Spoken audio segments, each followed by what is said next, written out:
The single market was completed by the 1992 deadline set down in the Single European Act.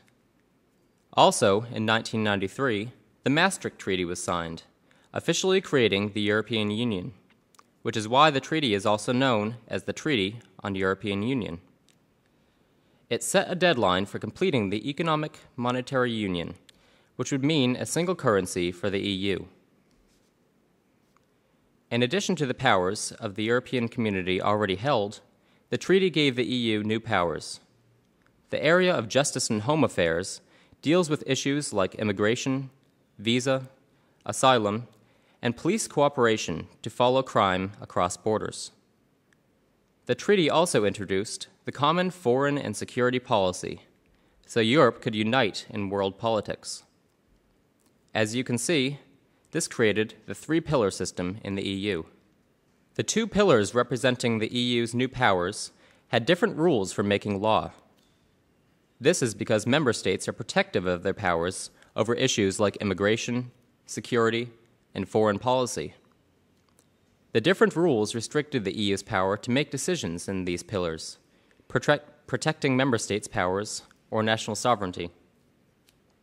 In this situation, the EU controls some policies, while others must be negotiated by national governments. When the EU has more power, it is called supranationalism, and when national governments have more power, it is known as intergovernmentalism.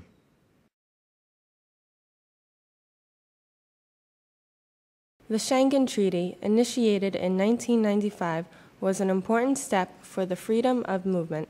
It abolished controls at internal borders and created a single strengthened external border. The UK and Ireland chose not to join in this agreement, and Denmark does not fully participate.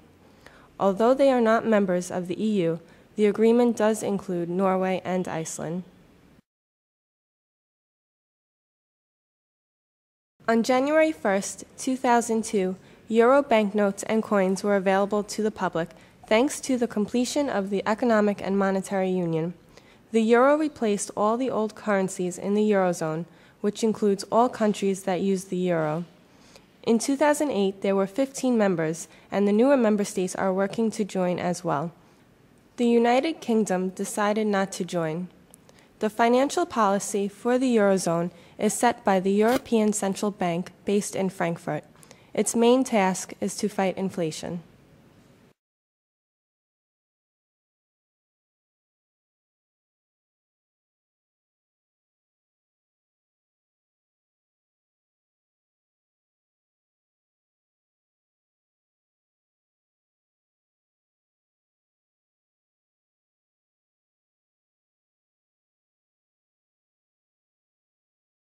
In the spirit of creating a more democratic and transparent EU, the drafting of the constitutional treaty would involve the public more than any of the previous EU treaties.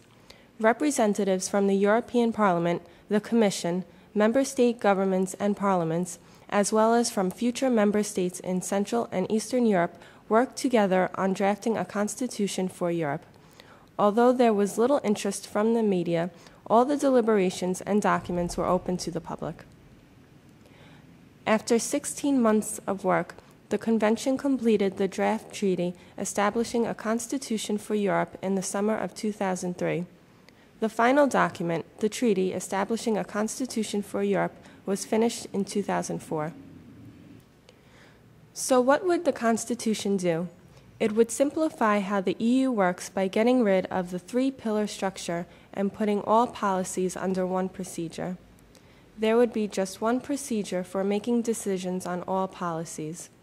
It would also create a more democratic decision-making process by granting more power to the European Parliament. It would establish European values and rights by formally including the Charter of Fundamental Rights as a legally binding document. The Charter would formalize the values of the EU as rights to dignity, freedoms, equality, solidarity, citizens' rights, and justice. European courts would have to refer to these formal values when making decisions. It would also officially establish the symbols of the European Union: the flag, an anthem, Beethoven's Ode to Joy,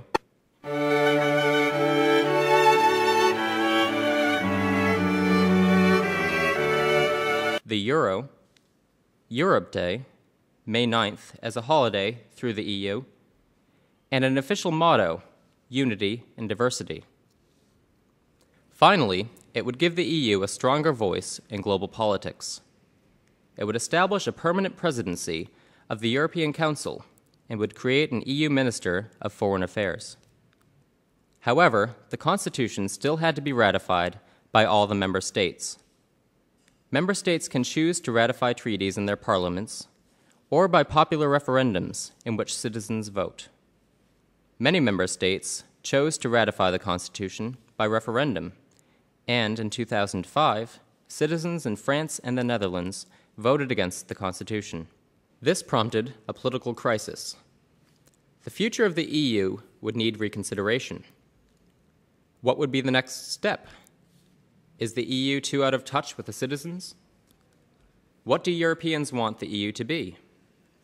Was the Constitution going too far in putting the EU above national sovereignty? These questions would need to be answered for the EU to keep moving forward. To answer these questions, European leaders called for a period of reconsideration to decide on the next step. The Constitution was controversial because it was very symbolic. With a constitution, flag, anthem, and an established presidency, the EU would look too much like a real state. People were worried that the EU was becoming a superstate that would replace national governments and identities. On the other hand, the EU leaders were convinced that the institutional changes of the Constitution were necessary, especially since the EU had almost doubled its membership in recent years. They finally decided to sign a new treaty. This new treaty was very similar to the constitutional treaty but tried to avoid controversy. First of all, there was no reference to a constitution. The treaty was named the Lisbon Treaty after the city in Portugal where it was signed. It also left out the official symbols of the EU. On the other hand, it kept the new president and foreign minister and the Charter of Fundamental Rights. Of course, the Lisbon Treaty would also undergo the ratification process. This time, almost all of the member states would ratify the treaty in their parliaments instead of by referendum. Because it was required by their national constitution, Ireland was the only member state to put the treaty to referendum. In June of 2008, Irish citizens voted no, rejecting the Lisbon Treaty, again making the EU's future uncertain.